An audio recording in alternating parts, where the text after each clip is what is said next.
Yo, what's up, yo? Thank you for tuning in. Hope you're staying healthy. Today we're going to be reacting to history of Israel-Palestine conflict. Now, I don't know much about it. I just recently started looking it up. I really do not understand it fully, but yeah, I'm just trying to educate myself more on it. And so let's react to this and see what it's talking about.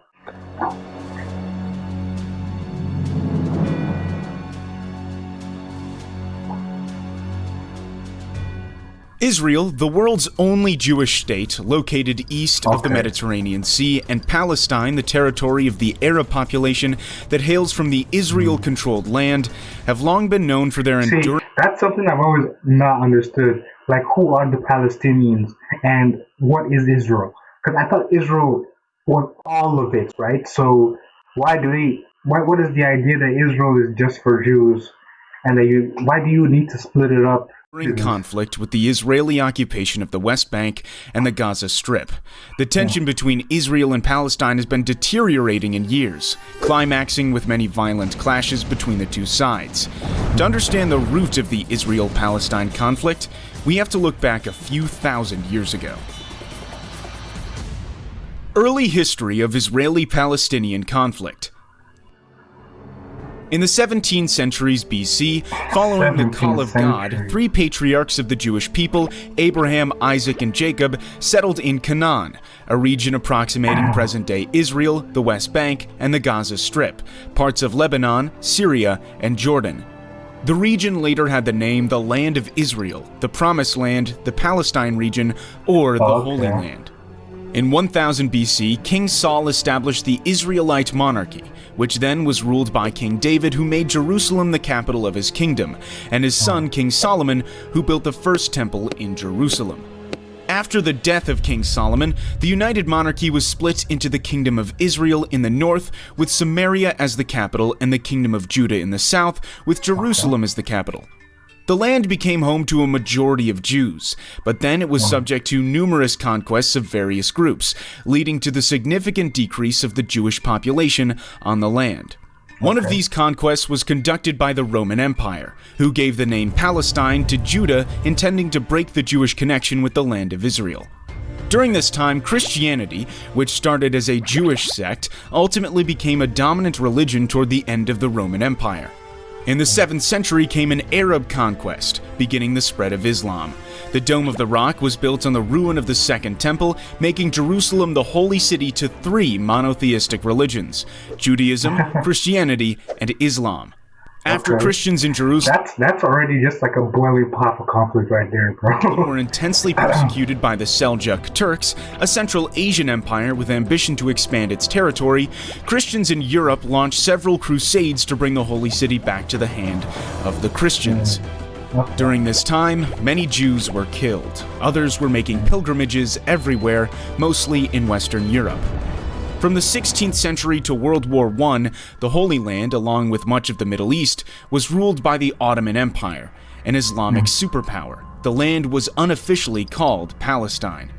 At the same time in Europe, more and more Jews were joining a movement called Zionism, aiming to create a Jewish national state in its ancient homeland. Hence, in the first decade of the 20th century, tens of thousands of Jews moved from Europe back to the region. Israel and Palestine under the British rule. Wait, they moved back? I thought they were moved back by the Western European powers after World War II because of what happened during World War II. So I thought they were moved back, not that they chose to move back, but maybe a bit of both happened. Let me know. World War I exploded and ended with the collapse of the Ottoman Empire. Its land in the Middle East was carved by the British and French empires.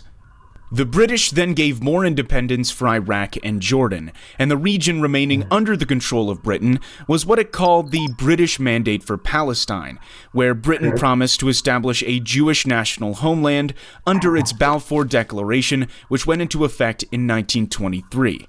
Tensions between the Jews and the Arabs who both claimed the land grew, which even led to acts of violence. By the 1930s, following this is exactly what I don't understand, right? Even if the European Jewish population chose to go back to to Israel, right? Why did the British occupying Israel and occupying a land in which there are three different religions: Christians, Jewish, and Islamic Muslims? But like the land is has a significant Israel at this time would have a significant Muslim population who do not want to see like their state fully their country fully and only governed by Jewish people and their whole country just called a Jewish state while they live there. You know what I mean? While they're fully formed ethnic group there. And they're not necessarily even the most friendly with the Jewish there, so it's just to like overcloud them and just say it's just a land, just a Jewish country, would be very rude on the on the British part. So I don't understand why the British would do that, because that's just looking for a conflict. The increasing Jewish population in Palestine due to the fear of persecution during the Nazi reign in Germany, the British Right. limited Jewish immigration. Yeah.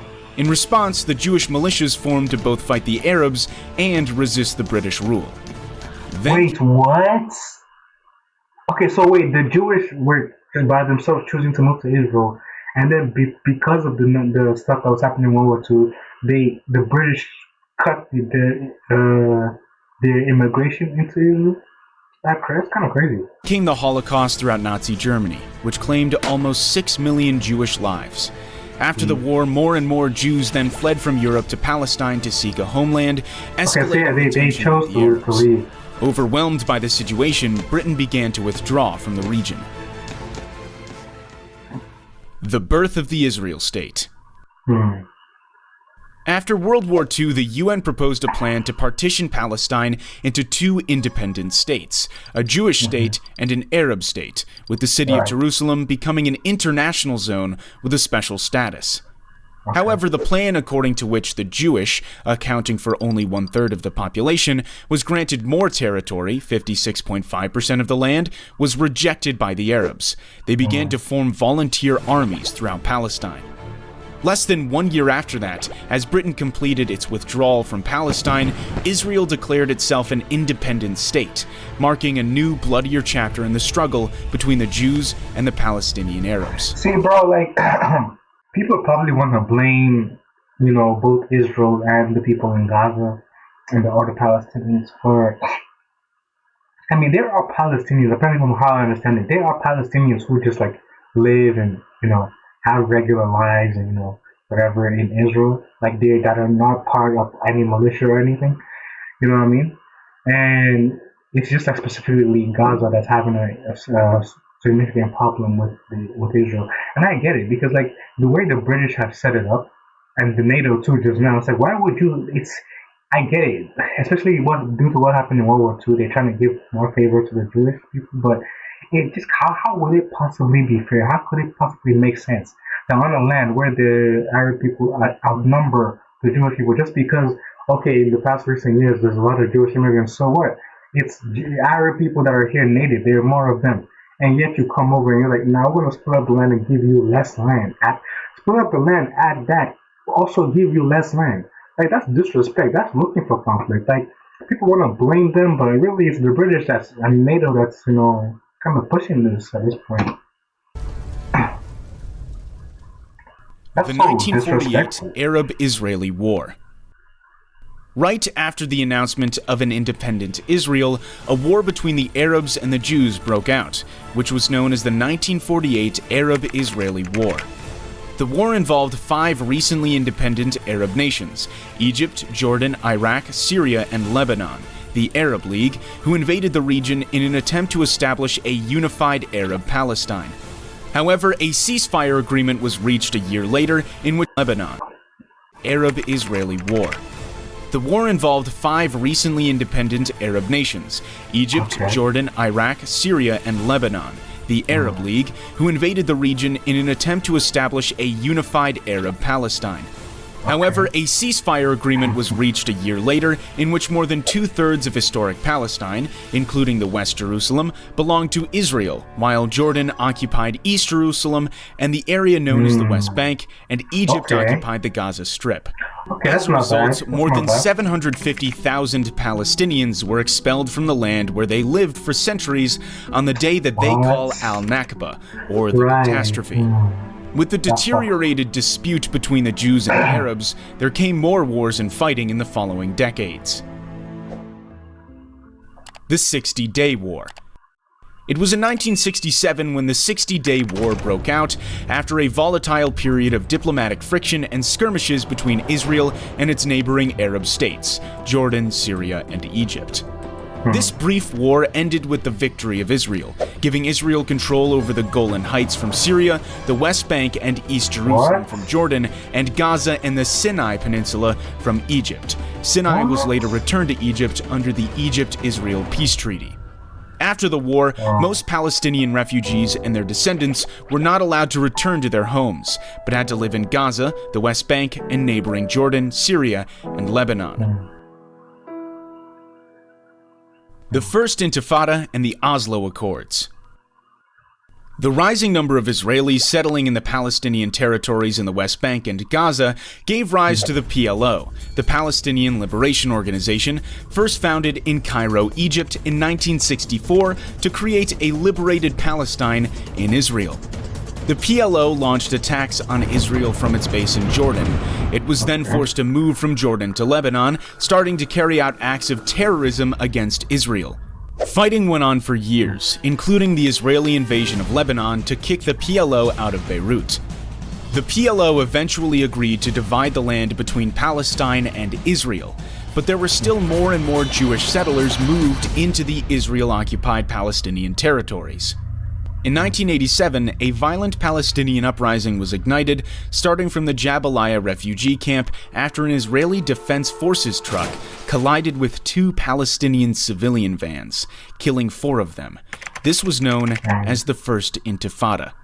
This bloody conflict, resulting in hundreds of deaths, triggered a peace process with the signing of the Oslo Accords by Israel and the PLO, the Oslo I Accord signed in Washington, D.C., and the Oslo II Accord in Taba, Egypt.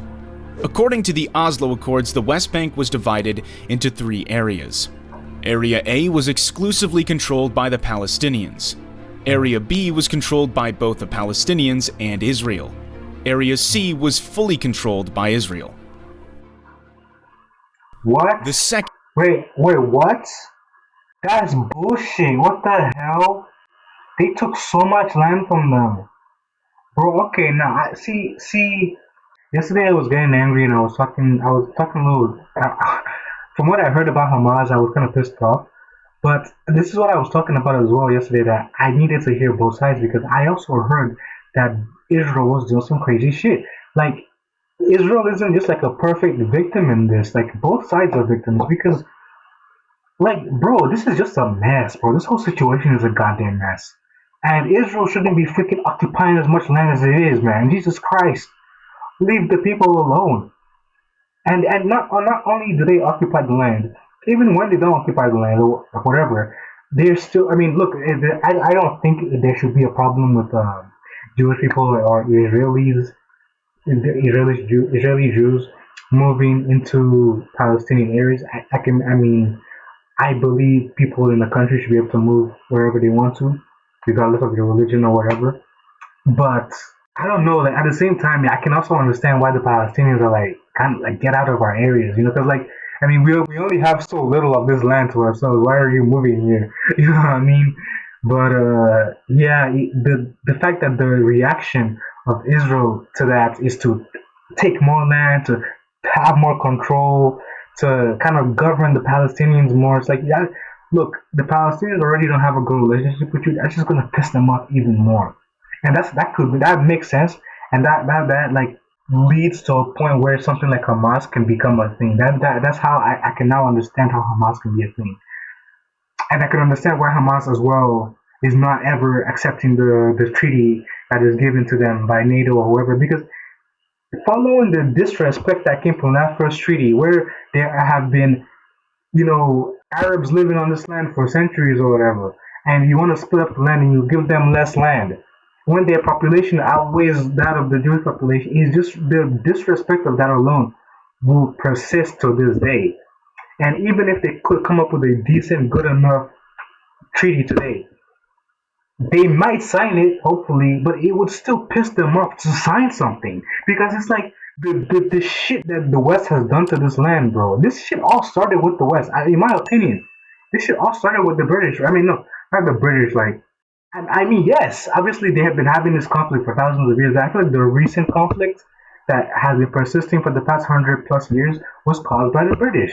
Like, or rather, the British and the West really had a significant influence in that because, like, the situation was already not good, as we saw in the early part of the video, based on the history. And they just went there and made it even worse. He was fully controlled by Israel. And World War II for sure did not help either. The Second Intifada. Though further peace talks continued in 2000, the Israelis and Palestinians could not reach agreements on issues like the status of Jerusalem, rights of refugees, and the increased Jewish settlement in Palestinian lands. Ariel Sharon, a Jewish Israeli who would later become Israel's prime minister, visited the Temple Mount, home to the Al-Aqsa Mosque in Jerusalem. The action was deemed offensive by many Palestinians, and the Second Intifada broke out. The violence ended with Israel's withdrawal from Gaza, but continued to settle in the West Bank. Israel conflict with Hamas. Hamas is a Sunni Islamist militant group aiming to destroy the state of Israel and create an Islamic state. After the armed conflict between Hamas and Fatah, who managed the PLO, Hamas split from the Palestinian Authority and gained power in the Gaza. Israel put Gaza under a suffocating blockade, leading to several bloody wars between the two groups in the Gaza Strip, including Operation Cast Lead, Operation Pillar of Defense, and Operation Protective Edge. In 2014, Hamas and Fatah reached agreement to form a national unity government. In 2018, the U.S. Embassy was relocated from Tel Aviv to Jerusalem, which was deemed by the Palestinians as a signal of American support for Jerusalem as Israel's capital. 2021, the conflict between Israel and Palestine was reassumed by a series of hostile events in East Jerusalem, leading to... I just want to point out again how literally any move the West, in this case America, makes in this land is almost never good. All they simply, I mean, I'm not saying all they simply, what they did was move their building or whatever from Tel Aviv, which was in Jewish Israel's, land, to a land that's more Palestine, controlled, and for some reason that's seen as a endorsement or whatever of Israel. And look, the West, any single move they make within this country, in this place, has to be very delicate. Because you can see just simply moving from one place to the other just pissed off everybody. Started a whole goddamn war. Like you cannot be too influencing this area too much, man. I feel like, I don't know, man. I feel like y'all want to hate on Israel, y'all want to hate on Hamas and Gaza and all that, but it's really America and the UK y'all gonna be hating on, bro. Every single move they make in this area just makes it worse. Every single time they come and they bring fuel and they pour on the fire. They don't know how to calm it down at all. As Israel's capital. 2021, the conflict between Israel and Palestine was reassumed by a series of hostile events in East Jerusalem, leading to several acts of violence until a ceasefire deal brokered by Egypt, Qatar, and the United Nations came into effect on May 21st. Peaceful though it may seem now, the complex and long-lasting territorial dispute between two states is a ticking time bomb that can explode any time. At any time, huh? That's crazy, bro.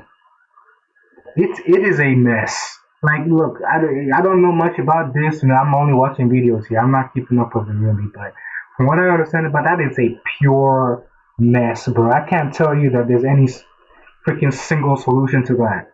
It is a mess that has been a mess for a long time. It's like if you try to make it better, it just makes it worse. Maybe that's the problem with America and the US and NATO. Like every single time they try to make it better, it just gets worse. Like don't even touch it. It's to the point where it's like Just leave it alone. Let's just give it a second. Okay? Just leave it alone. Because God, man, that is a mess of a situation. It really is. And yeah, I just hope things get better over there, bro. Cause that's like I hate when like a place or a land or a people have been cursed or plagued with something for so long to the point it's been thousands of years. Like we have detailed records that the Middle East has been a point of like, especially because of the Crusades, of a whole lot of war and conflict because of the Crusades and a bunch of other things. Like it's in the middle, like it's very easy to invade area, so you would get invaded a lot, and they've been getting invaded for like thousands of years. To be, that they've been having conflicts for thousands of years, and to this day, it's still not over. And it's just every single thing you do makes it harder, makes it worse. Like what can be done, man? Like what I mean? It's just a tough situation. But let's just see what time does. Time heals all, and we'll see what happens. And thank you for joining me on this learning today, learning process that we have today, and I'll see you on the next one. Take care of yourself.